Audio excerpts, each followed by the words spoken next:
Is your iPhone not capturing great photos in the dark? Don't worry, I've got you covered. In this video, I'll show you how to switch your camera to night mode and capture stunning photos in low light.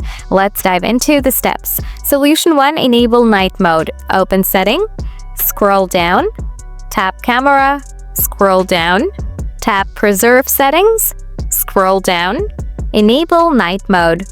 Now follow these steps. Adjust night mode settings. Tap the yellow moon icon to adjust the exposure time. Use the slider above the shutter button to increase or decrease the exposure. Capture the photo.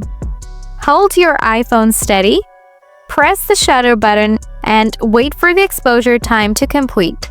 And that's how you can capture stunning photos in the dark using night mode on your iPhone. If this video helped, don't forget to hit the like button. Got any questions? Drop them in the comments below and I'll get back to you soon. Thanks for watching.